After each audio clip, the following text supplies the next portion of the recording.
자, 이제 페이지는 몇 페이지 핏이냐면 374페이지.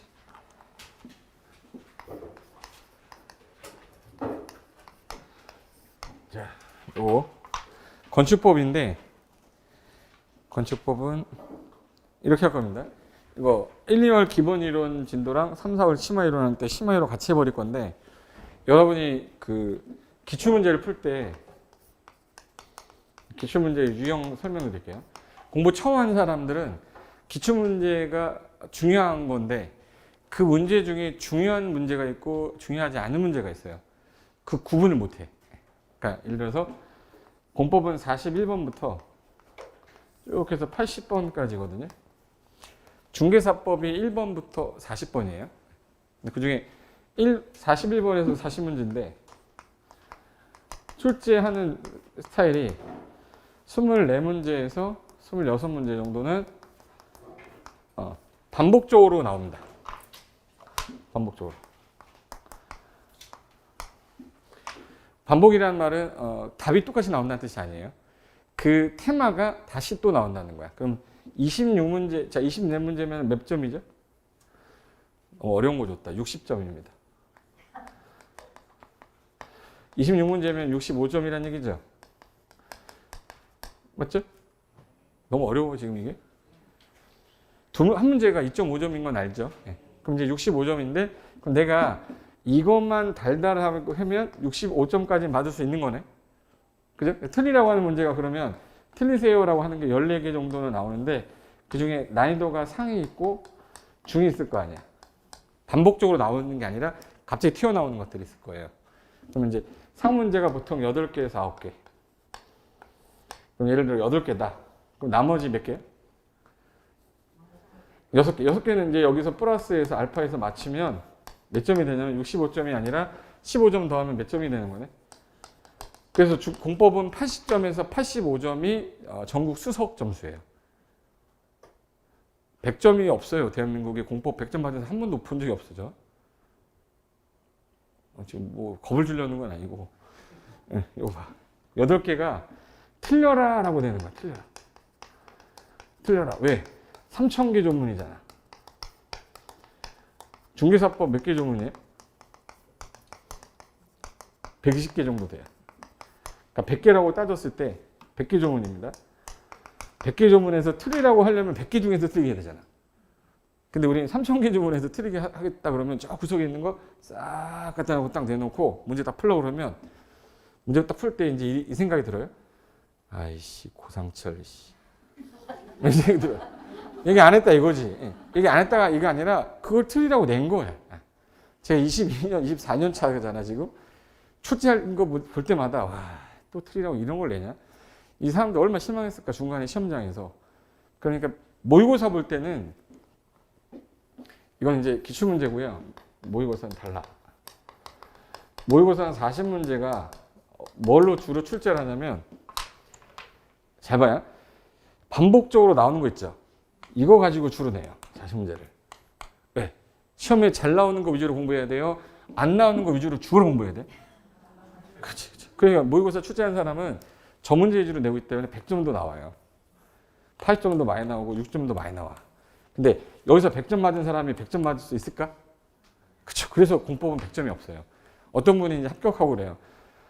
모의고사 볼 때 맨날 100점 맞았는데 이번에 75점 맞았다는 거야. 되게 잘한 거거든요. 근데 25점 떨어졌다 이거지. 근데 공식 중개사법은 몇 개 조문이에요? 그러니까 여기서만 낼 거 아니야 실무랑. 그러다 보니까 100점이 나온단 말이야. 근데 중개사법은 100점 맞았는데 공법이 75점 나오면 상대적으로 되게 못 본 거잖아. 공법은 되게 잘한 건데 전국 수석까지 들어갈 수 있는 사람인데 공법 선생 그렇게 욕해요. 75점 맞았다고 나 때문에. 근데 중개사법 100점 맞았으니까 중개사법 너 때문에 합격했다 막 이래. 그러니까 시험 끝나고 나면 욕먹는 과목 선생은 공법. 민법하고 개론 중에 좀 어렵게 나오는 해가 있을 거예요. 민법이 어렵게 나왔다 그러면 민법 선생하고 공법 선생이 욕을 먹고 공법이 이번에 좀 개론이 좀 이번에 어렵게 나왔다 그럼 개론 선생하고 공법 선생이 욕 먹고 다른 선생도 욕을 안 먹어요. 그러니까 공법은 24년 동안 욕을 안 먹어본 적이 없어. 근데 왜 그러냐면 점수를 받을 수 없게 생겼잖아, 지금 딱. 틀려라는 거 8개를 우리가 공부할 의미가 없잖아요. 그 시간에 공시법하고 세법하고 중개사법 공부하면서 일요일날 시간 되면 영화도 좀 보고 이러면 되는데, 공법은 봐도 시간을 엄청 투자했는데 모의고사 보면 점수가 40점대 겨우 넘고 하니까 불안한 거죠. 근데 그거 불안하지 않으셔도 된다고. 나만 그런 게 아니라 전국 수험생이 다 똑같은 거야. 근데 본인만 그렇다고 생각하면 재미가 없어지는 거예요. 그래서 제가 볼 때는 잘 들으셔야 돼. 모의고사 점수가 실무 점수랑 시험에 나온 기출문제 점수랑은 다르다는 거예요. 우리는 연습할 때 뭐 위주로 공부하셔야 된다고? 잘 나오는 거 위주로. 그래서 그거를 책으로 제가 만든 게 시잘부예요. 그래서 조만간 나올 건데, 시잘데기 없는 부분이 아니에요. 시험에 잘 나오는 부분을 말하는 거야. 그래서 요것만 가지고 테마 잡아서 관련된 기출문제 어떻게 나왔으니까 앞으로 이렇게 푸세요라는 거를 연습하는 교재예요. 문제집이야. 무슨 말인지 알겠죠? 요것만 달달해서 해도 60점은 다 맞는다고. 박수현 선생 이거하고 19테마하고 붙은 거야. 근데 기본이 안 잡혀 있으니까, 기본 이론이 안 된 상태니까 풀 때 약간 이거 같은데 이렇게 생각하고 찍는 거고, 어떤 사람은 이거네 이렇게 하면 찍는 거고. 근데 둘 다 답은 맞아. 근데 이제 나중에 시험 끝나고 나오면 공법 기억 하나도 안 나고. 그러니까 이제 문제가 어차피 기본 이론 제대로 한번 해두면, 예를 들어서 잘 나오는 요약집이나 시잘부 공부할 때 찾아볼 수가 있어야 되는데 못 찾아봐요. 기본 이론을 아는 사람들은 실무 나가도 마찬가지고 똑같아. 그래서 아예 애초에 기본을 잘 잡으면 좋은데, 이 건축법이 몇 문제 나오냐면, 건축법이 7문제, 주택법이 7문제 나오는데, 얘네들은 정비법, 개발법보다는 조금 더 난이도가 쉬워요. 왜 쉽냐면 절차에 관한 것도 있지만 세부 규정이 딱딱 떨어지는 규정들이에요. 허가를 받니 안 받니, 받아 안 받아 이걸 하는 거야. 그 건축법의 경우는 용어 정리가 2문제가 나오기 때문에 용어 정의 문제가 나오는 것들을 과목은 좀 쉬운 편이에요. 용어 정의는 우리가 자주 보면 다 맞출 수 있잖아. 그래서 저는 목표를 뭐로 잡냐면, 건축법은 6문제, 얘도 6문제 잡을 건데, 약간 재수 없으면 마이너스 1 해도 돼요. 마이너스 1해. 그럼 5문제면 몇 점이죠? 5문제면 10문제잖아요. 25점이에요. 그럼 국토개입법이 12문제인데 걔가 20점 맞으면 돼. 그럼 20점에다가 25점이면 45점이죠? 그럼 일단 꽈락 넘은 거잖아. 그래서 그 상태에서 도시개발법, 정비법에는 쉬운 거가 3문제 정도는 둘 다 맞출 수 있다고. 틀리라고 한 거 제가 아까 버리라고 한 거예요. 전 전략을 얘기하는 겁니다.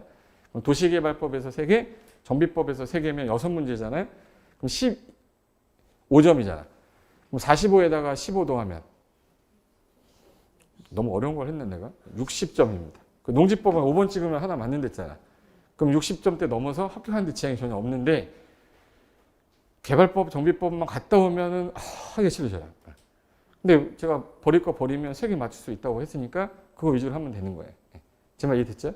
그리고 건축법하고 주택법은 양이 많아, 양이 많기 때문에 얘는 할 때 자세하게 하면서 아예 암기까지 같이 해버리는 게 더 좋을 것 같아서, 이번 진도는 요거 기본 이론하고 테마 기출, 심화할 때 기출문제 풀면서 같이 할 거고, 오늘부터 같이 할 거거든요. 그래서 프린트 드린 게 그 기출문제니까 풀면서 버려야 될 문제도 있을 거 아니에요? 이거는 안 푸셔도 됩니다. 이런 것들 나오면 버리셔야 됩니다 하는 것도 가르쳐 드릴 거니까, 얘는 정말 다시 또 나올 것 같아요. 그럼 그냥 풀어야 되고, 얘는 다시는 안 나올 것 같아요. 그럼 버려야 되는데, 사람들이 대부분 이거 공부하느라고 시간 다 보내요. 그 시간에 다른 거 공부해야 되는데 그러지 못하니까 그건 제가 수업 시간에 건드려 줄 테니까 그렇게 해서 따라오시면 충분하게 가능합니다. 그래서 일단 건축법은 6문제, 주택법은 또 마이너스에서 1문제를 빼더라도 5문제면 최소한 그러면 11문제 정도 되잖아. 그럼 벌써 우리가 꽈락 넘기 위한 기본은 반은 넘고 들어가기 때문에 충분히 점수 만들어낼 수 있어요. 그래서 자, 그러면 볼까? 그래서 지금 1, 2월 기본 이론에도 건축법 이 내용이 주택법이 들어갈 거고, 심화 이론에도 이 내용이 들어가 있을 거예요. 그래서 나중에 동영상 볼 때 기본 이론 봤는데 심화 이론이 또 나와. 한 번 더 보시면 돼. 근데 그때 2번 볼 때에는 배속을 1.5배속 정도 해도 돼요. 한 바퀴를 들었기 때문에 1.5배속이면 시간을 그래도 10시간을 했다 그러면 한 6시간으로 주니까 1.5배속으로 하면 6시간 정도 주니까 그렇게 좀 하시고, 그리고 0.7배속으로는 듣지 마세요. 자세하게 듣겠다고 들으면 안녕하세요 막 이러더라고요. 술 취한 애가 강의하고 있더라고요. 여기 보세요 막 이러더라고요. 그러니까 1.2에서 1.5배속으로 보시면 두 번 돌면 우리 기출문제 관련돼서 시절부하고 이론 마지막 정리할 때 문제 연습하고 가시면 충분히 합격하는데 지장 없다. 자, 그러면 이제부터 건축부 할 건데, 제일 먼저 나오는 게 여기 뭐 나왔네 지금? 그렇죠. 7문제 중에 얘가 용어정의가 2문제, 뭐 많이 나올 때 3문제도 나왔는데, 용어정의 파트가 되게 쉬운 파트인데 그 3문제를 다 맞춰주면 벌써 2개만 맞으면 돼. 그러면 이제 건축법이 양은 아마 공시법하고 세법을 더한 것보다 많을걸? 건축법이. 근데 우리는 이거를 8시간 안에 끝내야 되니까 일단 보세요. 단어에, 건축법에 단어에 건축에 대한 규제를 하는 거잖아요. 그럼 대상물이 있어야죠. 그러니까 대상물은 뭐를 대상으로 하냐면 건축물을. 건축물을 우리는 보통 바다 위에다 짓나요? 아니면 한가 위에다 짓나? 아니면 땅 위에다 짓나? 그럼 땅인데, 그 땅도 혹시 대지란 말이 있고 맹지란 말이 있거든요. 여기서 우리가 이제 용어를 쓰는 거예요. 아마 그 학개론 시간에 뭐 공한지, 뭐 유휴한지 뭐 이런 말 쓰는 것처럼 여기도 용어가 있어. 예. 대지라는 거는 건축물이 있거나 건축이 가능한 땅 이렇게 돼 있고요. 얘는 건축물을 건축할 수 없는 땅이라고 돼 있어요. 그럼 우리는 맹지를 공부해야 돼요? 대지를 공부해야 돼? 그러면 건축물은 건축물을 지을 수 있는 이 땅에다가 짓는 거죠. 그럼 대지가 뭐냐? 건축물이 뭐냐? 이게 용어에서 나와야지. 그죠? 그럼 제일 먼저 대상물은 건축물과 대지고, 대지가 우리가 보통 건물 지려면, 자, 여기다 건물 졌어. 가장 중요한 게 이뻐야 돼요? 아름다워야 돼요? 안전해야 돼요? 안전. 제일 중요한 게. 그러면 이 건물을 지었을 때 안전하려면 사람이 들어갔죠? 그럼 가장 중요한 거는 눈이 오는 게 느껴져. 눈 내리네. 눈이 내리네. 막 이렇게 느껴지면 안 되죠? 뭐가 있어야 돼? 그렇지. 그래서 법에서 지붕을 반드시 갖춰야 된다 이렇게 써놨어. 지붕이 붕 떠 있어요. 뭔가로 이거 좀 받쳐줘야 돼. 받쳐줘야 되니까 요 뭐가 있어야겠네. 그죠? 기둥. 그러면 이거는 이제 건축물이라 하겠다. 근데 기둥이 있으니 좀 추워. 바람이 부니까 바람이 느껴지는 거야. 이러면 안 되죠. 그래서 막아버리는 걸 우리 뭐라고 하죠? 벽. 그럼 여기서 반드시 있어야 되는 거. 지붕하고 기둥이 있거나, 아니 지붕하고 뭐만 있어도 되겠네. 기둥 없으면 뭐라도 벽. 그럼 반드시 있어야 되는 건. 근데 살짝 밀었더니 내 집이 막 움직이면서 가는 거야. 그럼 돼, 안 돼? 그럼 부동산이 아니라 동산이 되는 거잖아요. 그러니까 여기는 토지에 정착해야 돼요? 움직여야 돼? 그래서 여기 밑에 정착이라는 표현 써요. 근데 이거 우리가 만들어낸 거죠. 우리가 만든 거를 우리 뭐라고 그러죠? 공작물. 그러면 건축물도 우리가 만들어낸 거죠. 그럼 공작물 범위 안에 건축물이 들어가 있는 거네. 그래서 정의가 어떻게 되냐면, 토지에 정착하는 수많은 공작물 중에서 지붕과 기둥이 있거나 또는 지붕과 벽이 있으면 뭐라 한다? 건축물이 난다. 이렇게 돼서 이 정의예요. 근데 그걸 어디 위에다 지라고? 땅인데 그거 아까 뭐라고 했지? 그럼 대지라는 건 안전해야 된댔잖아요. 안전한지 안 한지 제일 먼저 확인하는 건 불 지르는 거예요. 불이야! 불나면 누가 제일 먼저 달려온다고 그랬지 그때? 네? 불나면 제일 먼저 달려오는 사람. 구경꾼이라고 그랬잖아요. 구경꾼이 딱 와서 불이네? 그 다음에 뭘 해? 전화하면 누가 달려오겠구나. 네? 소방차가 달려와요. 불 끄러 들어가야 되죠. 불 끄러 들어가려고 했더니 우리 차폭이 우리나라는 평균으로 봤을 때 제일 많은 차를 기준으로 법을 규제해야지 어쩌다가 큰 트레일러 때문에 도로 기준을 만들 수는 없잖아. 그래서 우리나라는 폭 기준이 승용차 기준이에요. 그래서 승용차 중에 폭이 제일 넓은 게 제네시스인데 걔가 1.9897이에요. 몇 미터를 넘으면 안 된다는 거예요. 그래서 이 폭이 2m예요. 그러면 얘가 들어가려면 몇 미터는 붙어 있어야겠네. 그렇죠. 2미터는 도로에 접해 있어야 얘가 들어가겠죠. 그럼 요거 그 다음에 사람이 나와야 되죠. 나와서 걸어가. 이걸 우린 보행이라고 그래요. 보행도 가능하면서 자동차 통행도 가능해야겠네. 그럼 여기서 얘가 일로 가면 둘이서 만나면 가위바위보해서 누가 누워야 되잖아요. 그러니까 한 사람이 더 지나갈 수 있으려면 보행이라는 건 교차 통행을 말하는 거예요. 요 사람 한 사람 두 사람에다 자동차가 지나가려면 폭을 잡을 때 얘가 하늘에서 봤을 때 제일 끄트머리가 어디죠? 어깨. 어깨 너비 있을 거 아니야. 어깨 너비가 얼마 정도 될 것 같아요? 57, 56이 남자가. 그래서 60cm 잡아놨는데 60cm인데 분명히 물건도 들고 다닐 거 아니에요? 그럼 요거 몇 미터는 잡아주겠다. 그래서 1m 잡아줘서 얘 1m, 얘 1m야. 그럼 1 더하기 2 더하기 1은 몇이에요? 그럼 이 폭은 최소 몇 메다 이상일 것. 그 정의를 만들 때, 용어 정의 만들 때 보행과 자동차 통행이 가능한 너비 4m 이상인 경우에 이거를 뭐라고 하고? 도로. 이 도로에 몇 미터 이상이 접하면 그러면 허가해 주겠다. 건축 허가 조건이에요. 이걸 대지와 도로와의 관계 이렇게 해서 건축법 44조가 제일 중요한 조문이거든요. 건축법 44조에 이렇게 써 있어요. 대지와 도로와의 관계. 1. 대지는 건축법상 도로에 2m 이상을 접하여야 한다. 다만 예외적이다. 이렇게 나오는 경우가 있는 거야. 우리 원칙만 기억하시면 돼. 그럼 이제 얘가 건물을 지려고 그랬는데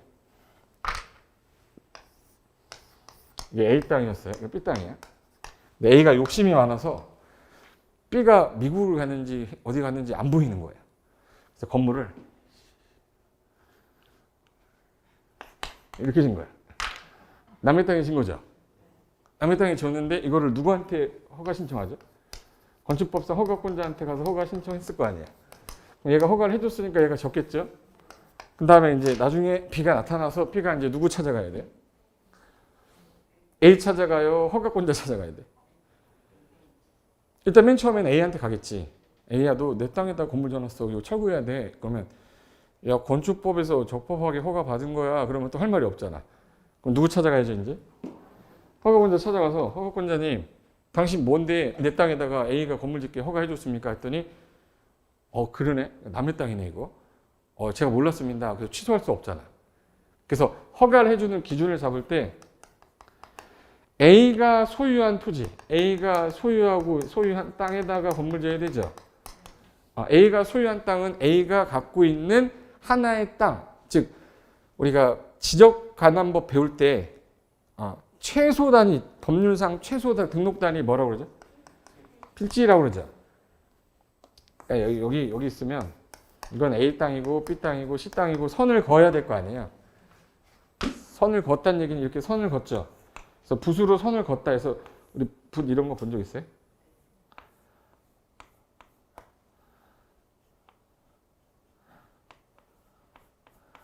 네, 붓이야 이거. 붓으로 가지고 여기서 이렇게 선 그었어.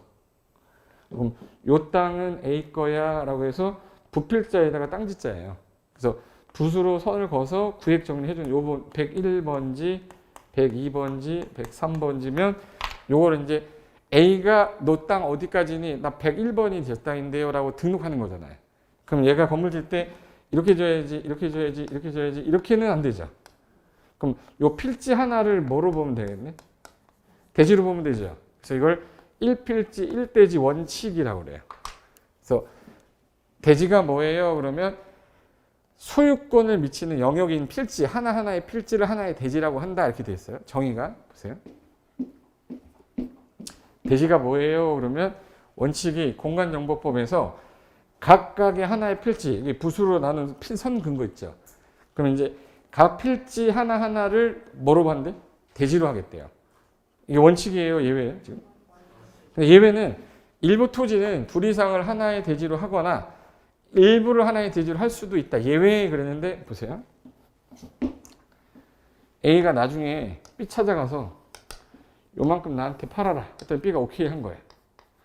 그럼 B가 나중에 저 땅을 팔게 되면 A는 저 한 개 필지예요? 두 개 필지예요? 요거 이제 요거 산다고. 필지가 몇 개냐고. 2개 필지인데 나중에 이거 뭐 하면 되지, 이거? 합병하면 되죠. 합치면 되죠. 제가 합칠 거니까 허가해 주세요. 그러면 이거 허가해 줘야 돼, 안 해줘야 돼? 그럼 현재 상태는 필지가 몇 개인데? 2개. 그럼 2개의 필지를 하나의 대지로 간주할 수는 있다. 이거. 2 이상의 필지를 하나의 대지로 하는 경우도 있고, B 입장에서는 요거 좀 있으면 분할할 거죠. 그럼 1필지 중에 일부가 하나의 대지로 들어가는 거잖아요. 그러면 하나의 1필지 일부를 하나의 대지로 할 수도 있다. 그러니까 원칙과 예외라는 건데 머릿속에 예외의 사례를 외울 필요는 없어요. 우리는 지적법 공부하는 사람이 아니기 때문에 그냥 머릿속에 이렇게 내세요. 대지가 뭐야? 그러면 내가 소유권 갖고 있는 하나의 필지를 하나의 대지라고 해. 그런데 어떤 경우냐면 2개를 하나의 대지로 허가받아서 하는 경우도 있고 일부분에다가 허가를 해주는 경우도 있다. 그렇게 해서 끝내면 되는데 이거를 파고 들어갈 필요도 하나도 없는 거예요. 용어 정의니까. 그래서 1필지 뭐라고 그래? 1대지. 그럼 이제 보세요. 요 필지 하나의 대지에다가 건물을 지을 건데 그럼 건축물 정의가 어떻게 돼요? 그럼 아까 일단 토지에 정착하는 수많은 공작물이 있어. 반드시 있어야 되는 게 뭐예요? 지붕하고 뭐가 있거나 이 기둥이 없으면 뭐라도. 그럼 얘도 건축물이고 얘도 건축물이죠. 만약에 지붕이 없으면 건축물이 아닌 거네. 그럼 우리가 지금 있는 곳이 여기는 건축물입니까? 건축물 아닙니까? 건축물이죠.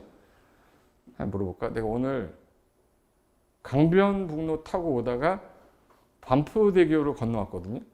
반포대교는 건축물이다, 건축물 아니다. 응? 반포대교. 반포대교는 지붕이 없잖아. 걔는 공작물이죠. 그럼 그건 건축법을 받는 게 아니라 시설물 안전 및 유지 관리에 관한 특별 조치법 받아요. 무슨 말인지 알죠? 대상물이 아니라고. 제 말 이해되시는 건가? 굴뚝이죠, 굴뚝. 굴뚝. 굴뚝에 뭐가 나오죠? 여기 나와. 그럼 얘는 건축물이에요, 건축물 아니에요? 얘 지붕이 있어, 없어? 지붕 이렇게 해버리면 얘 좀 이따가 콜록콜록 하다 죽어요. 하다가. 그러니까 지붕 열어놔야 될 거 아니야. 얘는 건축물이에요, 공작물이에요? 공작물이지. 그럼 하나 더. 골프 연습장 있죠? 골프 연습장 우리 치는 데 있잖아요, 여기. 그물망 있어가지고. 건축물이다, 건축물 아니다. 뭐가 없어요? 지붕이 없으면 건축물 아닌 거야. 사람이 만들어낸 수많은 공작물 중에 지붕하고 기둥이 있거나요. 지붕하고 벽만 있으면 무조건 건축물로 보는데 토지에 뭐가 돼야 돼요? 정착이 돼야 돼. 그래서 법에서 정한 게, 잘 들으셔야 되는 게, 토지에 정착하는 수많은 공작물 중에 뭐하고? 지붕과 기둥 또는 뭐예요? 벽. 여기서 세 가지가 동시 충족해야 한다라는 지문은 틀린 지문이에요. 꼭 있어야 되는 게 뭐예요? 과가 영어로 뭐죠? D는 묵음이에요. and이라고 해야 돼. 그러면 지붕 and 기둥 or 벽이라고 해야 돼. 근데 이거를 and로 냈어, 시험에. 지붕 and 기둥 and 벽 이렇게 하면 안 된다고. 지문에 이렇게 나왔어요. 건축물이란 토지에 정착하는 공작물 중에 지붕과 기둥과 벽이 있는 것을 말한다. 그냥 말로는 맞지만 정의에선 틀린 거야. 세 개가 같이 있어야 된다는 말이 돼버리기 때문에. 제 말이 되신 거죠? 네. 그래서 요거는 그럼 무슨 법을 적용받겠네? 그럼 안전에 관한 규정 적용받겠죠? 네. 근데 얘가 안전하게 집에 있다가 나왔어요. 나와서 문을 열려고 그러는데 문이 무너져서 얘가 죽어버린 거야. 그럼 죽었어. 그러면 요 지붕이래. 이 담장이나 대문 같은 거는 뭐가 없는데? 지붕이 없어. 그냥 건축물이에요, 공작물이에요? 공작물이지만 건축물에 부수돼서 쓰려고 하는 딸린 거잖아요. 그럼 얘도 안전해야 된다, 안전할 수 있다. 그럼 얘도 건축물로 간주해야겠네. 그래서 앞에 부수되는 대문 담장도 건축물로 본다가 정이에요. 하나 볼게요. 지나가다가 논밭인데 담장이 있어. 논밭인데. 건축물이다, 건축물 아니다? 건축물 아니죠.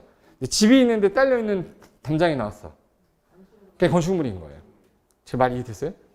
그리고 어디에 정착하라고 했는데?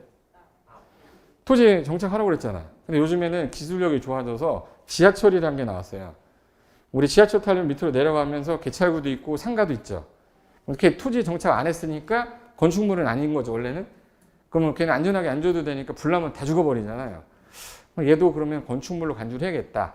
또는 고가에다가 이 설치를 하는 공작물이나 또는 지하에 설치하는 공작물이 용도가 사무소거나 공연장이거나 점포거나 차고 창고면 얘네들도 뭘로 간주해서 건축물로 간주해서 얘는 건축법 적용하겠다는 거예요. 그래서 한번 따라해주세요. 사무소, 공연장, 점포 지하고 창고, 점포 지하고 창고 똑같이 안 할 거예요?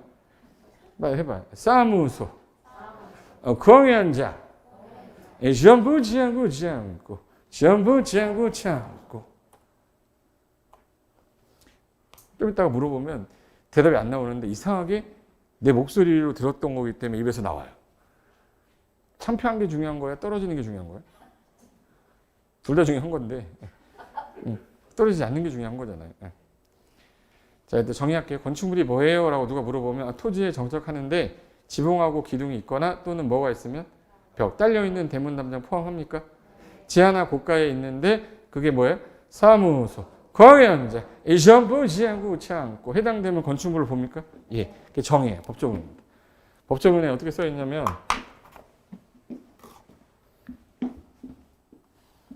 지워버려.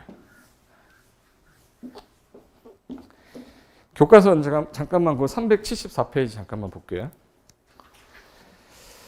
374페이지에 거기 용어 정의라고 해서 보시면 대지가 뭐예요? 그럼 아까 대지가 뭐다라고 했냐면 1필지 1대질 있죠. 건축물, 공작물, 지하층, 주요 구조부, 초고층 건축물, 준초고층, 고층, 리모델링, 다중이용 건축물, 준다중 이용 건축물, 건축, 대수선, 도로, 용도 이게 앞으로 시험에 나올 것들인데 걔네들을 이제 어디다 적용할 건지 적용 범위가 전체적으로 뭐고 그다음에 사전 결정 신청제도, 건축 허가 절차, 그다음에 마지막에 건축법의 기타 규정해서 이런 걸로 이루어져 있는 게 건축법이에요. 양은 되게 많은데 자, 일단 첫 번째 정의부터 볼게요. 아까 건축물에서 가장 중요한 게 뭐였지? 안전. 근데 여기다가 20층짜리 건물 줘놨어. 근데 20층이 비쌀까? 1층이 비쌀까? 네? 뭐냐에 따라 다르겠지. 상가냐 주택이냐에 따라 다르겠죠. 주택이다 그러면 비싸겠죠. 왜 비싸? 뷰, 조목원 때문에. 근데 엘리베이터가 없는 거예요. 그럼 어떻게 하지 이제? 집값이 떨어지겠죠. 건물에 뭐가 떨어지는 거죠? 같이 기능이 떨어지는. 그래서 기능을 올려야 돼. 그 다음에 여기다가 나무도 심어줘야 되지 이렇게. 덩그러니 벤 땅에다 건물 지어놓으면 무슨 게 있어. 그래서 나무 심어야 돼. 이거 환경. 이쁘게 해야 되니까 미관.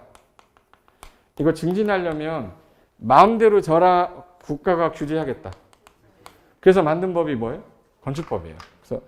그래서 안기환미라고 그래서 건축물의 가장 중요한 거 안전하려면 구조가 튼튼해야 되죠. 그래서 법에서 이렇게 써놨어요. 이 법은 대지, 구조, 설비 기준, 용도 정해서 건축물의 가장 중요한 게 뭐였어요? 그 다음에 기능, 환경, 미관을 향상시켜서 공공복리, 대다수 사람들이 복되고 이룰 수 있게 하기 위해서 이 법을 만들어서 규제하겠다. 그러면 네 마음대로 아무데나 건물 짓지 말고 어디 위에다가 지어? 대지 위에다 짓고 그 건축물은 공작물하고 구분할 때 반드시 있어야 되는 게 토지에 정착이 돼야 되고 지붕과 기둥 또는 벽이 있는 것인데 딸려있는 시설물인 대문 담장 포함하겠다. 또 지하나 고가에 있는 공작물에 설치하는 사무소, 공연, 점포 지하고 창고, 기타 대통령 명의 정하는 것까지 포함하겠다. 이게 끝이에요. 얘는 이제 건축물이죠. 근데 이 핵심에 보시면 제목을 잘 그셔야 돼. 공작물이나 건축물로 취급하는 공작물이 있다. 공작물이라는 얘기예요? 공작물 아니라는 얘기예요? 이게 건축물이면 이게 공작물이에요. 공작물 범위 안에 건축물이 들어있는 거죠. 그럼 얘는 무슨 법을 적용하는데? 건축법을 적용하는데 공작물 중에 얘하고 얘는 건축법을 적용하겠다는 거예요. 일로 들어와서 신고하래요. 원래는 안 해도 되는 건데 이 법에서는 신고하래. 이 공작물을 축조할 때 특별자치도 특별자치시 시군구에게 뭐 해래? 신고해야 되는 공작물은 다음과 같다 해서 얘를 어떻게 내냐면 표 있죠. 표 보시면 숫자가 보이십니까? 여기 보시면 높이 2m를 넘는 옹벽하고 담장이면 신고하래요. 잘 들어야 돼. 제가 옹벽하고 담장은 지붕이 있어요? 지붕 없어? 없는데 없어요. 그럼 건축법 적용 안 받죠? 안 받잖아 원래. 딸려 있는 게 아니잖아. 근데 이게 만약에 옹벽이 잠깐만 옹벽이 한 50cm 돼요. 50cm 되는데 지나가고 있는데 이게 무너진 거야. 그럼 무너지면 어머 이렇게 하면 되죠. 근데 2m예요. 어머예요 언니 갔어? 이미 갔어요. 이거 위험하잖아 이거. 그래서 2m를 넘을 때는 야 니네 위험하니까 신고는 좀 해야겠다. 몇 m를 넘을 때. 그래서 넘는 의 뜻은 초과죠. 그럼 2m의 옹벽은 신고한다, 신고 안 한다. 2m 안 넘었잖아요. 2.5m면. 근데 시험 문제 그렇게 내요. 신고하는 거 고르라고. 그럼 이제 옹벽 담장은 2m를 외워야 돼, 안 외워야 돼? 외워야 되고 못 외우면 못 푸는 거가 되는 거야. 나도 하고 싶지 않아 이거. 거기 표에 377의 그 핵심에 있는 뜻이 그 뜻이에요. 그래서 하나 더 할게요. 광고판하고 광고탑하고 요 장기첨이라고 해서 요 탑들인데 보세요. 지문에서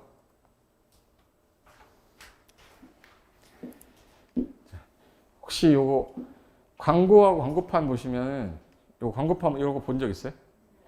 우리나라는 건축물 볼 때 층의 구분이 안 되면 4m를 1층으로 보거든요. 기억해 두세요. 몇 m를 1층으로 본다? 4m를 1층으로 보는데 얘가 만약에 4m를 넘어버리면 이거 한 층이 늘어난 거잖아. 그래서 신고하라는 거예요. 이 광고판하고 광고탑 같은 거. 그리고 장기첨이라고 장식탑, 기념탑, 첨탑이 옛날에 이게 6m였는데 이거는 동그라미 해놓으세요. 장기첨이라고 그래. 장기첨, 장식탑, 기념탑, 첨탑. 이거 광고는 우리 왜 하는 거지? 광고는 물건 사라고. 따라요. 물건 뭐 사라고. 물건 뭐 사라고. 물건 뭐 사라고. 광고 왜 하는 거예요? 사라고. 장기첨 탑 사라고 해서 요거 4m는 기억해 두세요. 그리고 5m를 넘는 신에너지 재생 및 개발 이용 보급 촉진에 관한 태양에너지 발전 설비가 어떻게 생겼냐면 혹시 시골 가면 논바닥에다가 이렇게 막 해놓은 거 있어요. 이거 본 적 있어요? 그 태양광 발전해서 이거 받았다가 충전해놨다가 밤에 한전에다가 팔아서 매달 한 2, 300 받는 거. 그게 이제 태양에너지 발전 설비인데 얘 같은 경우는 5m를 넘으면 신고하래요. 그럼 4m면 신고 안 해도 되죠. 그래서 다 4m, 4.5m야 다. 5m 넘으면 신고해야 되니까 귀찮은 거지. 그래서 태양에너지 발전 설비 나오면 뭐가 떠올라야 돼? 태양의 후예라고 들어본 적 있어요? 여기는 태양의 오예라고 그래. 태양의 오예. 태양의 오예. 안 할 거야. 이렇게 비협조적으로 나오면 나도 안 할 거예요. 집에 가서 대충 외우세요 할 거야. 태양의 뭐? 오예! 오예. 5m 넘으면 뭐예요? 신고. 하나 더. 문제 풀면서 지금 6m를 넘는 이고 굴뚝, 6m를 넘는 골프 연습장의 철탑, 그리고 여기 통신용 철탑이고 뾰족한 거지 다. 그래서 이거 6뼈 쪽이라고 그래서 6m를 넘는 거는 뾰족한 거. 골프 연장의 철탑 있죠. 그럼 얘 같은 경우는 뾰족한 것들, 굴뚝. 아까 굴뚝 지붕 있댔어요? 지붕 없댔어요? 그럼 얘 몇 미터 넘을 때? 6m. 몇 미터야? 몇 미터야? 몇 미터냐고? 6m. 몇 미터야? 몇 미터냐고? 6m 넘을 때. 골프 연장이죠 이거. 그걸 이렇게. 몇 미터죠 이거? 6m야? 어떻게 기억해야 돼?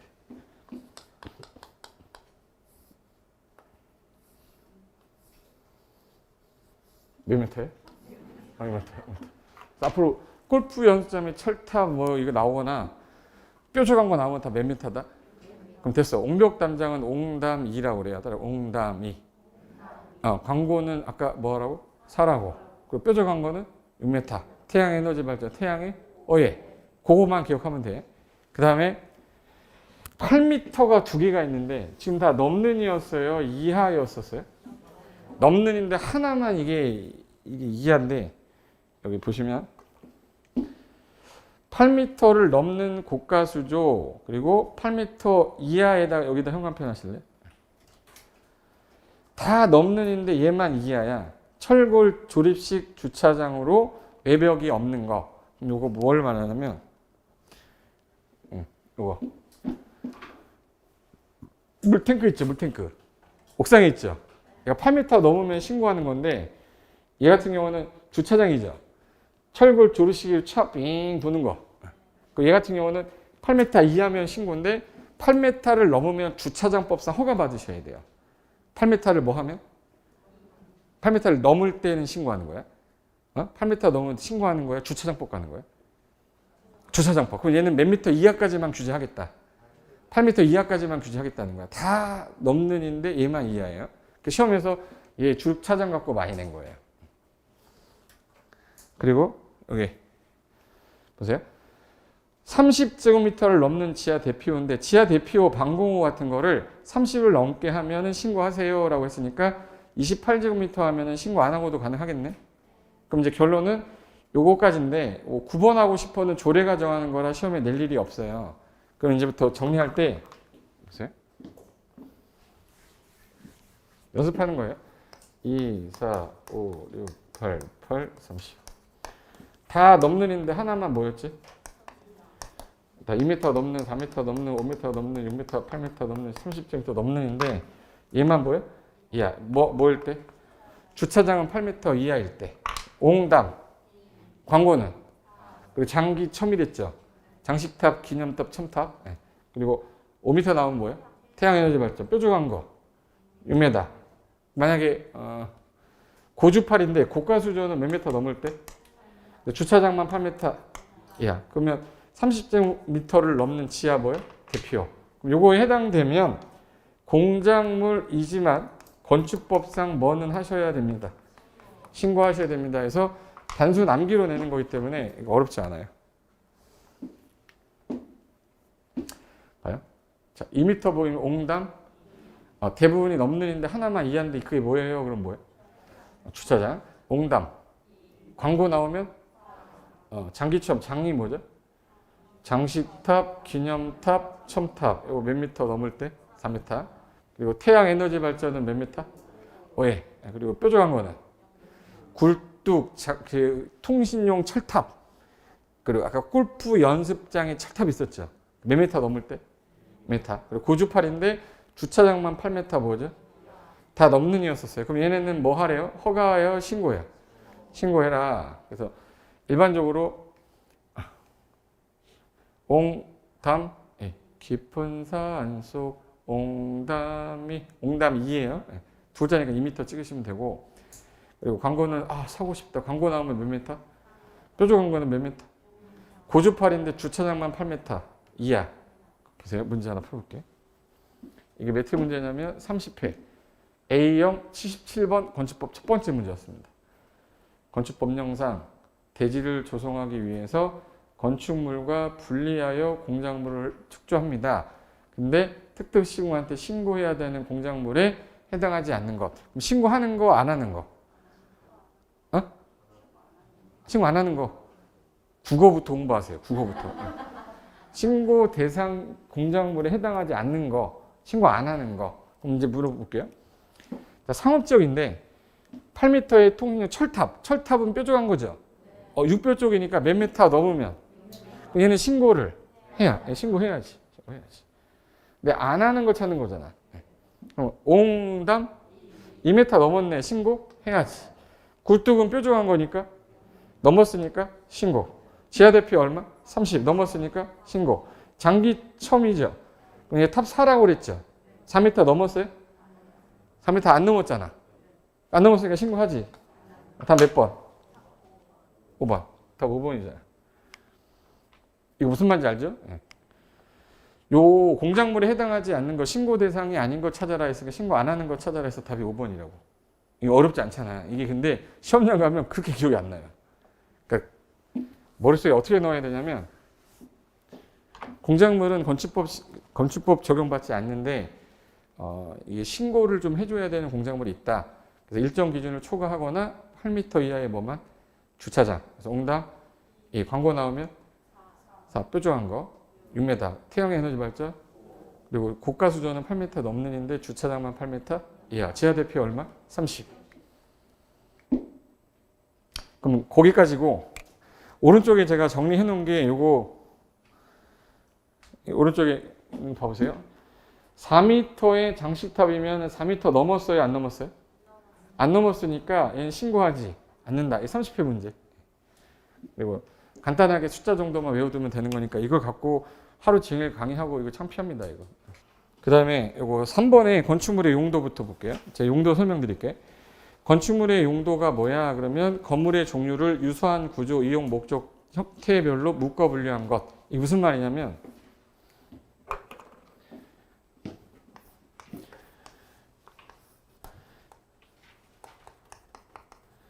주택인데 1층짜리 주택이에요. 그럼 이거 우리 무슨 주택이죠?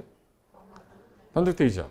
근데 3층짜리인데 주인이 A 혼자서 다 갖고 있는데 여기 애들이 방마다 들어가서 살고 있어. 이걸 다중주택이라고 하거든요. 얘 다중주택이야. 소유권자가 몇 명이에요? 한 명이죠. 이 주택도 소유권자 B다. 그러면 한 명이죠. 얘는 순수 단독주택이고 얘는 다중주택이고 다가구주택이라고 들어봤어요?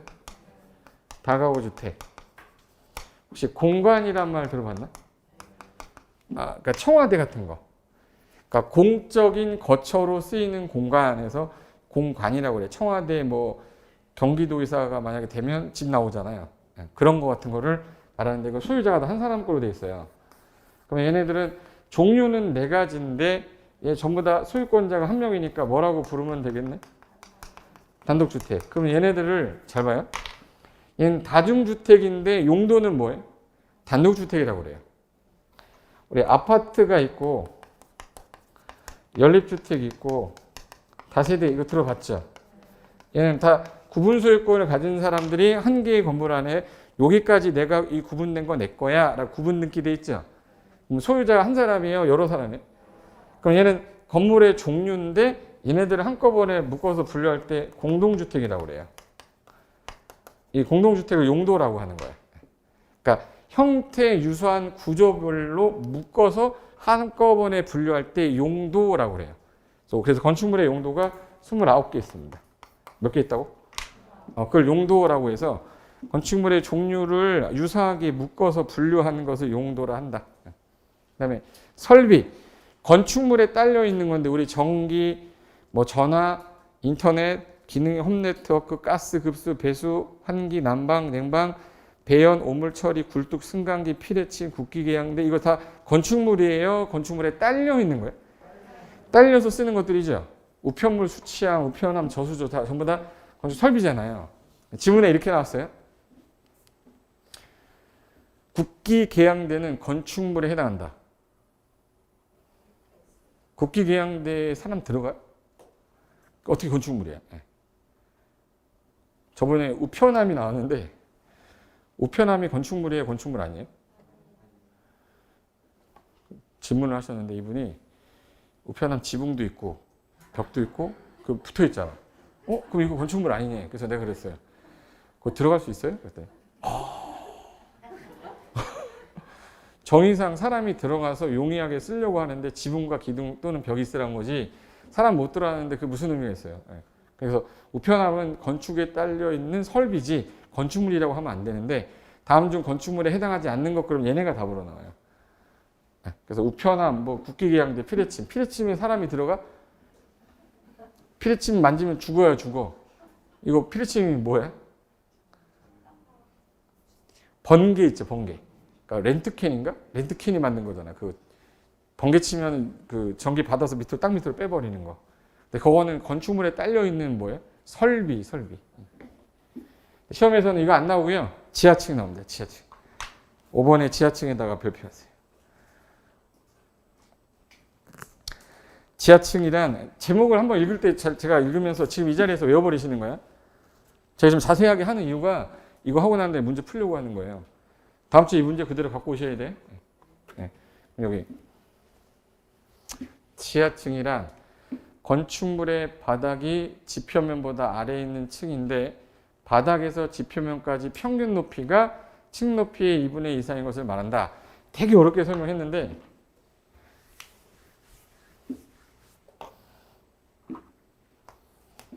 이게 지표면이에요.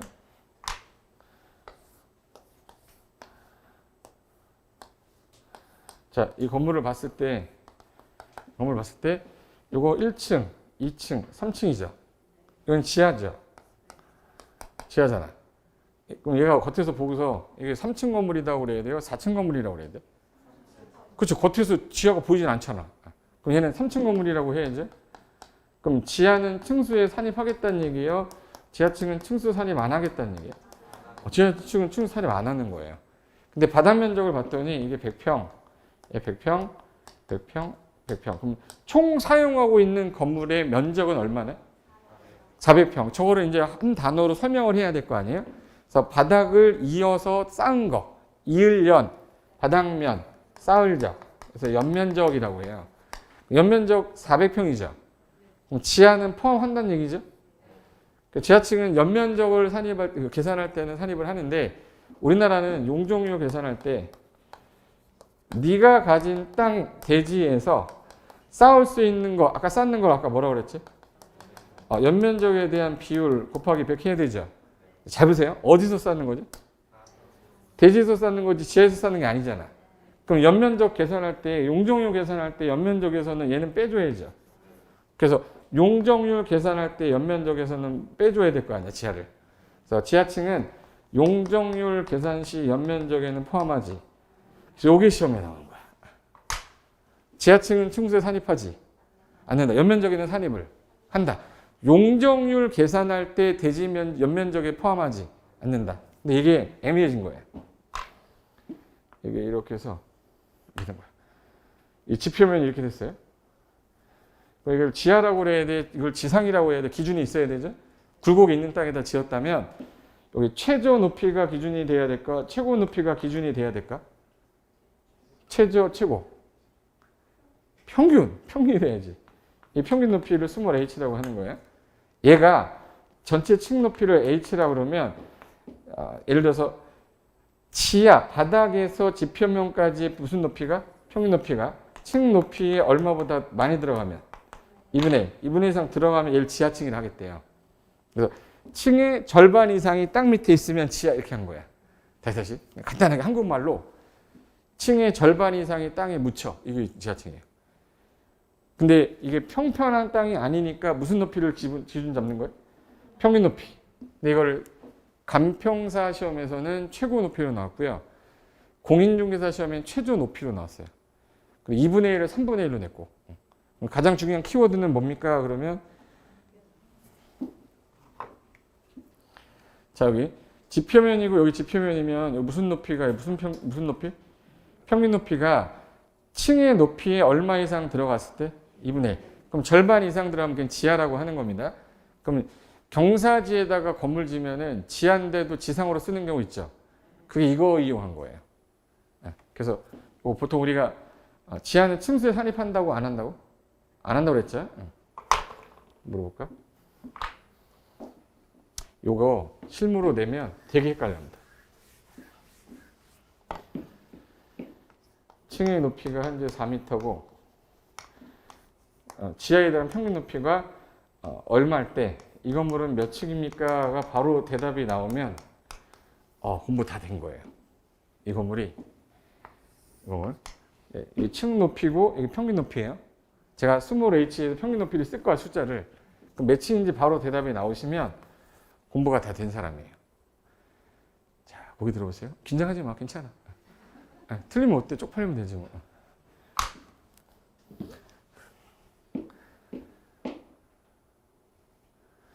$3m다. 몇 층이에요? 이게 2단계를 넘어가기가 쉽지가 않구나. 몇 층이냐고.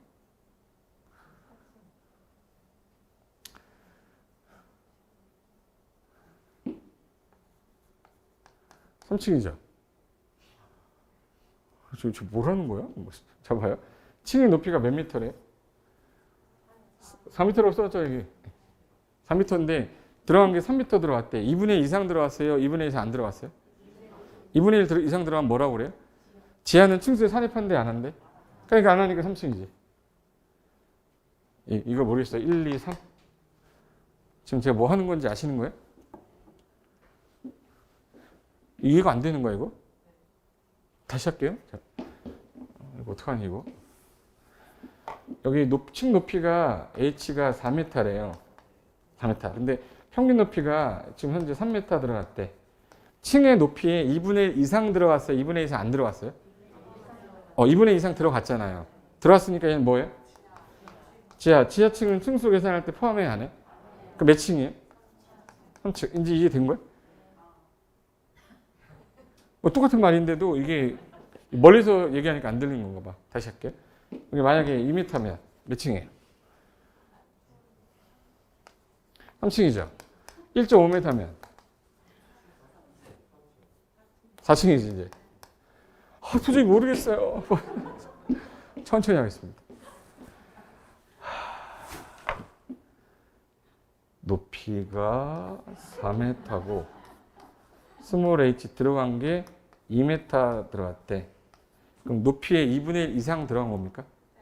2분의 1 이상 들어가면 지하죠. 지하잖아, 지하. 지하층이니까 층수에 산입해야 하네. 그러니까 몇 층 건물이에요? 3층 건물이에요. 근데 H가 현재 4m인데 스몰 h가 1.5m. 들어간 게 1.5m면 2분의 1 이상 들어간 거 2분의 1 이상 안 들어갔어요? 얘는 지하층이 아니에요. 그럼 얘는 무슨 층이에요? 지상층이니까 층수에 들어가야 되니까 몇 층? 3, 3, 4 쏘는 거 아니에요? 3, 3, 4. 이 되신 거예요? 그래서 이걸 보자마자 바로 대답이 나왔다는 얘기는 지하인지 지상인지 구분이 된 사람이고 걔는 층수에 산입한다 안 한다 아는 사람만 푸는 거예요.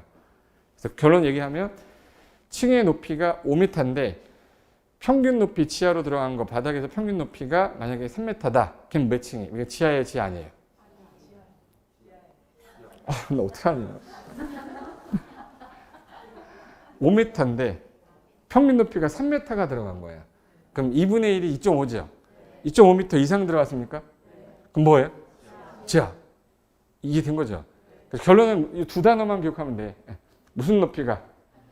층이 얼마 이상? 2분의 1 이상 들어가면 뭐다? 지하. 그거만 아시면 되고 그 다음에 거실 볼까요? 거실 그러면 머무를 거 방실자입니다. 그러니까 오래 머무는 곳에서 거주나 집무, 작업, 집회, 오락 그 밖에 유사한 목적을 위해 사용되는 방을 뭐라 한다? 거실. 그러니까 거실이니까 사람이 오래 머물 거 아니에요? 규제를 강화해야 돼요? 완화해야 돼요? 강화해야지. 그럼 만약 창고 있죠, 창고. 창고는 거실이 아니죠. 사람이 머무는 게 아니라 물건이 머무는 거잖아. 걔는 뭐 주요 구조부를 내화 구조로 해라 이럴 필요가 없잖아. 그래서 창고에서 불 나면 다 죽는 거예요. 내화 구조로 안 돼 있기 때문에 무슨 창고에서 불 났다 그러면 거의 다 죽었다고 생각하시면 돼. 무슨 냉동 창고 불 났다 이러면 그냥 내화 구조로 안 돼 있단 말이에요. 근데 여기 같은 경우 우리가 오래 머무는 곳이죠. 여기 내화 구조로 안 됐으면 우리 다 죽는단 말이에요. 그러니까 규제를 강화하려고 만든 게 거실인데 일반적으로 오래 머무다 보니까 행위 제한이 강화된다. 그다음에 주요 구조부. 주요 구조부는 그 사람이 가장 중요한 5장 6부라고 들어보신 적 있나? 근데 5장이 뭔지는 모르겠어요, 나도. 5장이 뭐야? 심장하고 간장, 대장, 소장 뭐 이런 건가? 하긴 뭐 5장 6부라고 하잖아요. 건물에 있어서 가장 중요한 부분이 있을 거 아니에요? 화재가 났을 때 얘네가 무너지면 다 죽는 거를 주요 구조부라고 보시면 돼. 화재가 났을 때 다 죽는 거. 그거 뭐라 부른다고? 주요 구조부. 중요한 구조 부분이다 해서 주요 구조부인데 힘받는 벽을 뭐라고 부르냐면 내력벽. 벽이 없으면 잇몸이 없으면 뭘로 씹어야 돼? 잇몸이 없대. 이빨이 없으면 뭘로 씹어야 돼? 그럼 벽이 없으면 뭐라도? 바닥, 보, 지붕틀, 주계단을 말하는데 사익기둥, 치하층 바닥, 자금보, 차양, 오개계단 그 밖에 유사한 것으로 구조상 중요하지 아니한 부분은 제외한다. 요거 봐서 이해하는 사람이 있으면 대한민국에서 제일 똑똑한 사람이에요. 그림을 봐야 돼. 이따 이거부터 정리하고 가자. 자, 아까 지하층 그러면 지하는 층수에 산입하지 않는다. 연면적에는. 용적률 계산할 때는 대지에서 쌓는 거라 포함하지 않는다. 그럼 얘는 무슨 높이가 나와야 돼요? 층 높이 중에서 여기 무슨 높이? 평균 높이가 층이 얼마 이상 들어가면? 그럼 지하로 보고 요 세 가지 적용을 받는다. 그래서 이거 보시면 얘가 지금 경사졌죠. 그럼 요게 지금 문제 들어가서 바로 내려가고 바로 올라가거든요. 근데 얘가 전체 층 중에 2분의 2 이상 집어넣었어요. 그럼 얘는 지하층이죠. 건축물 대장에는 B1로 돼 있는데 사람들이 볼 때는 1층으로 보인다고. 무슨 말인지 아세요? 왜 이렇게 졌냐? 요거는 용적률에 들어가 안 들어가? 그냥 위에 한 층을 더 줄 수 있어요. 그렇게 하려고 일부러 저렇게 짓는 거예요. 용적률에 포함이 안 되니까 연면적 계산 안 돼서 한 층을 더 줄 수 있다고. 그래서 경사지를 활용을 잘하면 연면적이 잘 나온다라고 말 쓰는 거예요. 그래서 여기 힘 받는 벽, 아까 힘 받는 벽을 뭐라 불렀죠? 그럼 내력벽이 중요한 거예요? 비내력벽이 중요한 거예요? 비내력벽은 아니겠네, 주요구조부가. 그리고 기둥이 중요한 거죠, 당연히. 기둥 중간에 껴놓은 기둥 있죠. 사이 기둥은 아니겠죠. 그리고 바닥이 있는데 그 최하층 바닥은 주요구조부가 아닌 게 기초에 들어가 있거든. 땅에 묻혀 있어요. 화재가 났을 때 걔는 탈 수가 없기 때문에 걔네들은 주요구조부에 해당하지 않는다. 그러면 3층 건물이 있어요. 지상 1층, 2층, 3층 있으면 맨 밑에 최하층 바닥 1층 있죠. 걔는 주요구조부가 아니고 2층, 3층만 주요구조부예요. 그래서 요 바닥 할 때 바닥은 무슨 바닥을 제외한? 최하층 바닥을 제외한 바닥과 그리고 보 있죠, 보. 보가 뭐냐면 이게 바닥이면 기둥이 몇 개 있겠네? 4개 있을 거야. 기둥이 이렇게 있어. 근데 가만히 있으면 얘가 하중 때문에 점점 어떻게 되냐면 이렇게 돼요. 이렇게 돼. 이렇게 된다고. 이렇게 되면 이거 안 무너지려면 여기다 기둥 놓으면 되겠네? 기둥 놓으면 여기 중간에 기둥이 있다고 생각해 보세요. 가치가 너무 하락되잖아. 그래서 이 기둥하고 기둥을 연결해가지고 이렇게 해놓은 거 이걸 보라고 그래. 보. 대들보 무너졌다가 얘가 무너졌다는 거야. 얘 받치고 있는데 얘가 무너지면 안 되잖아. 주요 구조 보니까 나무로 해놔야겠네. 이거 콘크리트로 해놔야겠네. 다 콘크리트로 돼 있어요. 내화 구조로.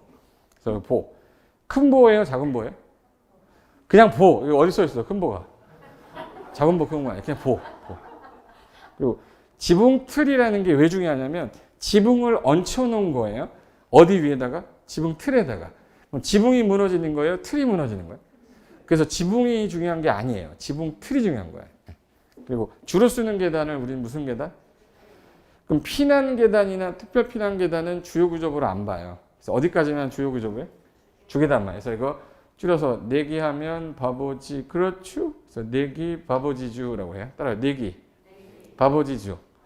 그럼 여기서 내기 바보지주가 아닌 거 고르세요. 이게 시험 문제겠죠? 네. 문제 여기 아까 제가 요 기초 부분에 1층 최하층 바닥이 이 기초에 들어가 있어요. 그래서 최하층 바닥은 주요 구조보다 주요 구조부 아니다. 아니야. 그래서 힘 받는 벽을 뭐라고 불렀고 아까? 내력벽. 힘 받는 기둥인데 사이 기둥은 아니랬죠? 작은 보 아니고 지붕틀이고 주계단이죠. 5개 계단 아니랬죠? 그럼 이제 보통 이제 이렇게 생겼는데 요거 우리 뭐라고 저거? 기둥하고 기둥 연결한 거 뭐라고 그랬지 이거? 이게 보예요, 보. 지하 주차장 가면은 기둥이 많으면 차가 이렇게 될 수가 없잖아. 그래서 다 보로 돼 있어 이렇게. 주차장 가서 이렇게 툭 튀어나온 거 보면 보네? 야 이거 뭐야? 그러면 큰 보야. 보야 그냥 이렇게. 예. 무슨 보라고?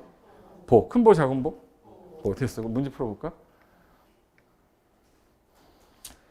건축 법령상 주요 구조부에 해당하지 않는 것만을 모두 골라라. 잠깐만. 주요 구조부는 내기 바보지주. 아닌 거 고르랬죠. 자, 내기 바보지주 할 때 지가 뭐였죠? 지붕이에요? 지붕 틀이에요? 그럼 얘는 고르면 안 되겠네? 기억자 들어간 거 지워. 그럼 답 벌써 1번 아니면 3번이야. 확률은 5대5. 내가 합격하냐 못하냐 한 문제 때문에. 그럼 일단 주계단은 주요 구조부예요? 주요 구조부 아니에요? 주요 구조부죠. 내기 바보지 주계단. 살기둥은 아니야. 그거 골라야지. 디귿 있는 거 뭐야? 3번. 최하층 바닥은 주요 구조부. 주요 구조부 해당하지 않는 것만 골라라 했으니까 디귿하고 답은 3번 되는 거예요. 3번. 또 무슨 말인지 아시겠죠? 이게 어려운 거 아닌데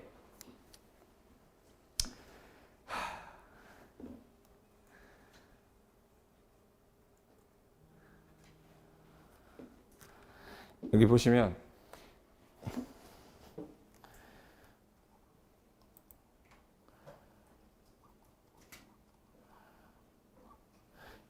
이거 이제 프린트로 이제 둔 게 이게 그 뭐지?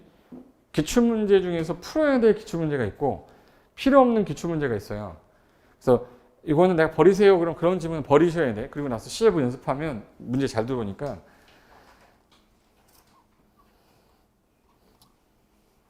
2번 문제 풀어볼까? 방금 전에 한 거 이거 같은데. 좀 전에 봤던 문제랑 유사한 건데 건축법령상 주요구조부에 해당하는 거 오르래죠. 하는 거. 이게 되게 많이 나왔거든. 3번인가 4번 나왔는데 또 나올 수 있어요. 얘. 그냥 공부해야 되겠네. 그러면 주요구조부. 사익기둥 아니죠? 자금보예요? 아니에요? 아니야. 차양? 아니야. 지붕틀은? 맞네. 이거 5개 계단 아니죠? 그러니까 주요구조부를 찾아라 문제가 나왔었고 하나는 여기 3번에 건축법령상 주요구조부에 해당하지 않는 것만을 고르래요. 않는 것만을 고르라. 않는 것만 골라라 했으니까 저기 27대 문제잖아. 아닌 것만 골라보는 거예요. 네. 자, 그러면 지붕틀은 맞아요? 지붕틀 맞죠? 주계단. 사익기둥은? 최하층마다 아니죠? 디귿하고 리을이니까 3번은 답. 이게 27대 때 나온 거예요. 24일 때 나왔고. 그럼 여기 1번 지문에 이제 어떤 유형도 나오냐면 박스 유형을 준 다음에 건축물과 관련된 설명을 했는데 옳은 것만 골라봐라 할 때 지문으로도 이렇게 나. 한 문제로 내기 너무 아깝잖아요. 그럼 여기서 아까 우리 저거 층수할 때 지하층은 층수에 산입 안 됐어요? 산입 안 됐어요? 지하층은 층수에 산입하지. 그러면 건축물의 바닥이 지표면보다 아래에 있는 층으로 바닥에서 지표면까지 무슨 높이가? 해당 층 높이에 3분의 1이 아니라 2분의 1이죠. 틀린 거죠. 그럼 기억 고르면 안 되겠네. 그러니까 이렇게 지문 형태로 나오는 것도 있고 한 문제로 지문 주고 내는 경우도 있어요. 저기다가 이제 뭐 예를 들어 미음에다가 최하층 바닥은 주요 구조부에 해당한다. 그럼 틀린 거죠. 옳은 거예요, 틀린 거예요. 틀린 거죠. 그런 거 하는 형태로 나오기 때문에 용어 정리는 이런 유형하고 단독 문제 유형으로 이렇게 나오기 때문에 이런 거 풀어두셔야 되는 거예요. 그 전에 379페이지에 그 건축 개념이 있거든요. 제가 이거 개념 설명한 다음에 다음 주에 건축 관련된 문제 나오면 절대 안 틀리게 해드릴 테니까 제가 하는 것만 잘 보세요. 다음 주에 또 할 거야 이거. 네. 자, 봐봐. 건축이 뭐예요? 그러면 빈 땅에다 건물 짓는 거는 건축입니까? 네. 기존에 건물이 있었는데 5층짜리 건물인데 옥상에다가 올라가서 그 난간 높이를 좀 높였어. 그것도 건축입니까? 건축이죠. 건축 중에 증축을 한 거야. 그러니까 건축은 하나만 말하는 게 아니에요. 신축, 증축, 개축, 재축 이전에서 요거 신축만을 의미하는 게 아니라 새로 짓는 것도 있지만 증가시키는 거, 뜯어 고치는 거, 재해로 다시 고치는 거, 옮겨 놓는 거 이걸 이전이라고 그래요. 그래서 신축, 증축, 개축, 재축 이전을 한꺼번에 부를 때 뭐라고 그래요? 건축이라고 그래요. 보세요. 여기서 5개 구분할 때 여기 지금 뭐 하고 있냐면 새로 건물 짓고 있죠. 그럼 건축하는 거 맞죠? 건축 중에 뭐 하고 있는 거예요? 신축한다 이런 말 쓰는 거예요. 네. 그럼 제일 쉬운 개념은 뭐냐면 이 신축이 제일 쉬운 게 자, 빈 땅입니다. 건물 이렇게 싹 졌어. 뭐라고 해요? 신축. 지나가는 개도 발로 차면 신축 그래요. 이거 시험 내겠어? 신축할 거 아니야, 걔가. 요거 시험에 잘 나와. 땅이 있는데 부속 건물이 있었어요. 근데 부속 건물이 있는데 지금 현재 주된 건물 진 거죠. 그럼 지금 현재 부속 건물이 중요한 거예요? 주된 건물이 중요한 거예요? 그럼 부속 건물은 안 보이는 거예요. 그냥 뭐랑 똑같은 거예요? 신축. 그래서 부속 건물이 있는데 주된 건물 지면 부주신이라고 해서 신축이라고 그래요. 근데 집 있는데 화장실을 지면 늘어난 거죠. 그때 증축이라고 그래요. 지금 개념만 제가 설명할 거야. 다음 주에 이제 문제도 풀 건데 잘 봐봐요. 자, 그럼 신축 말고 이번에는 증축 볼게요. 증축은 기존에 건물이 있었어야 되는 이 상태에서 자, 봐. 이 건물이 있는데 옆으로 커졌어요. 이렇게. 또 위로 커졌어요. 이렇게. 그러면 뭐가 커졌냐 보세요. 이게 건축 면적이 커졌죠. 위로 가면 뭐가 커진 거지? 연면적이 커졌죠. 높이도 커졌지. 층수도 커졌지. 그래서 네 단어예요. 옆으로 가면은 뭐예요? 건축 면적. 위로 가면 연면적하고 높이하고 뭐예요? 층수. 요 네 단어 어느 하나라도 늘었다 그러면 무조건 증축이에요. 다시 옆으로 가면 무슨 면적? 건축 면적. 위로 가면 연면적, 높이, 층수. 어느 한 개라도 늘으면 무조건 뭐로 봐요? 증축. 이거 증축이고. 자, 여기 개축이라고 돼 있죠. 개축이라는 거는 기존의 건물을 내가 해체를 했는데 종전과 동일 규모 내로 다시 지면 고쳐서 지었다 그래서 뭐예요? 개축인데 가장 중요한 단어가 해체를 하고 무슨 규모? 요 단어가 제일 중요합니다. 해체를 했는데 종전과 동일한 규모로 다시 진 거야. 그럼 보세요. 몇 층 건물이죠? 좀 이따 제가 물어볼 건데 몇 층이었어요? 그랬는데 6층 그러면 눈을 확 찔러버립니다. 몇 층이었어요? 해체할 겁니다. 자, 해체했어. 근데 여기서 4층 지면 개축이죠. 여기까지 괜찮아요? 근데 이게 전부 해체하는 경우도 있고 일부 해체하는 경우가 있는데 봐요. 전부를 해체한 상태고 이거는 일부 해체했는데 아까 전부 해체하고 나서 1층을 새로 졌다. 무슨 행위 한 거죠?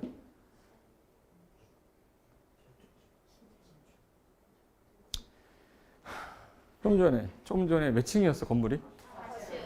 그 팀 눈 찔려고 그랬잖아요. 4층이었는데 철거한 다음에 4층 이내예요? 4층 초과요? 이내면 뭐 한 거예요? 개축. 2층 지면 개축. 3층 지면 개축. 4층 지면 여기까지는 다 개축이에요. 무슨 짓을 해도. 동일 규모 내로 졌잖아. 근데 한 층이 늘어나면 완전 새 거죠. 완전 새 거니까 뭐예요? 얘는 신축이라고 하는 거예요. 그런데 일부 해체했다는 얘기는 얘는 철거를 안 한 상태, 해체 안 한 상태야. 이 상태에서 하나가 늘어나면 뭐죠?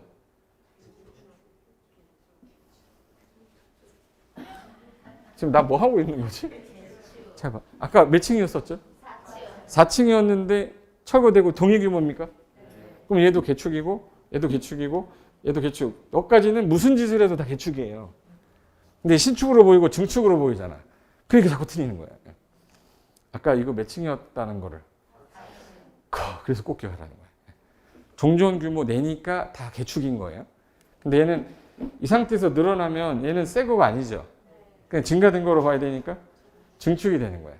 근데 여기서 원인이 해체란 단어가 아니라 하느님께서 훅 밀어버리는 걸 뭐라고 하죠? 멸실. 멸실이 되고 동일 규모로 지면 재수 없는 뭐예요? 재축이 되는 거예요. 단어가. 자, 원인이 뭐로 바뀌었네? 그리고 동일 규모로 다시 지면 재축이에요. 그럼 보세요. 자, 몇 층 있었네? 멸실이 된 거야. 4층이 다시 됐어. 그럼 뭐예요? 그냥 얘는 멸실 나오면 재축, 해체 나오면 개축인 거예요.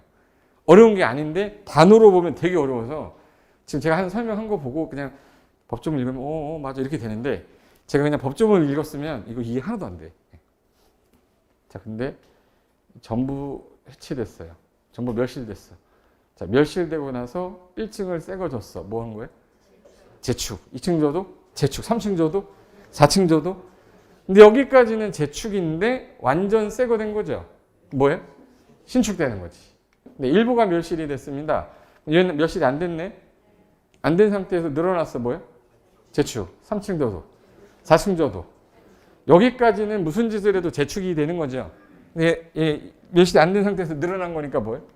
증축이라고 그래야 돼요. 요거가 시험에서 제일 헷갈리는 거예요. 이전이란 말은 옮겼다는 얘기죠. 주요 구조부를 해체하지 않은 상태에서 동일대지로 옮겼어. 얘를 살짝 이렇게 옮긴 거야. 이렇게. 그럼 얘는 축조한 게 아니죠. 옮길 전자 써서 얘는 뭐예요? 이전이라고 그래. 근데 만약에 얘가 다른 대지로 왔으면 뭐가 되는 거지? 약간 사고방식을 조금 약간 넓혀야 돼요. 빈 땅으로 왔어. 신축. 건물이 있는 땅으로 왔네.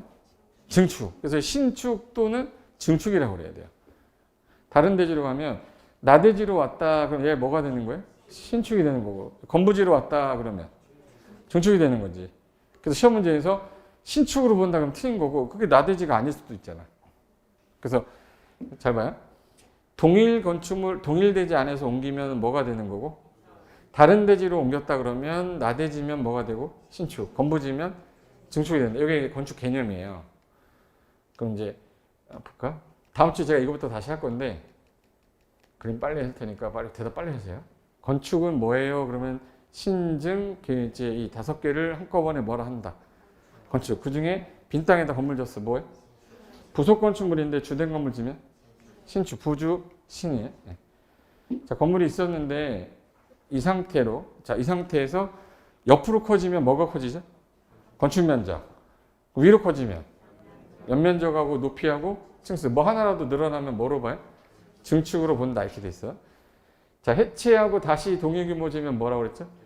개축이라는 거는 종전에 몇 층이었기 때문에. 그럼 4층까지는 개축이 되는데 완전히 멸실이 철거가 해체가 됐을 때 늘어나면 신축. 일부가 해체된 상태에서 동일 규모 3층까지, 4층까지는 뭐예요? 개축인데 만약에 하나가 늘어나면 증축이다. 이게 밑에가 다른 거예요.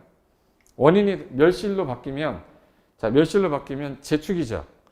그러면 4층짜리 철거 멸실이 되고 다시 지면 재축인데 전부 멸실이다 그러면 1층, 2층, 3층, 4층까지는 뭔데?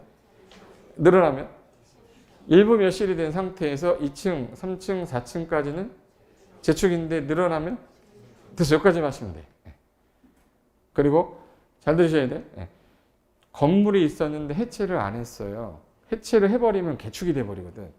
해체 안 하고 동일 대지에서 이렇게 살짝 옮기면 이거 이전이라고 하는데 얘가 다른 대지로 갔을 때는 뭐라 한다? 신축 또는 증축이다. 이거는 나대지로 가면 신축인데 건부지로 갈 수도 있으니 이때는 뭐다? 증축. 그래서 신축 또는 뭐로 봐요? 증축. 이 상태에서 교재를 읽어야 눈에 잘 들어와요. 이거 안 하면 뭐라는 거야. 까만 건 글씨고 흰 거는 종이고 막 이렇게 되거든요. 그래서 용어 정리 관련된 거는 8번부터 내가 다음 주에 다시 할 테니까 이제는 문제도 풀면서 할 거라 다음 주에 그 요거 프린트 있죠? 프린트 다시 갖고 오셔야 돼. 아시죠? 또 없어가지고 저 달라고 그러면 내가 저기 남은 거 다 버려버릴 거야. 가지고 오셔야 돼. 됐어요. 오늘 여기까지만 하겠습니다. 자, 다음 시간에 뵙겠습니다. 수고하셨습니다.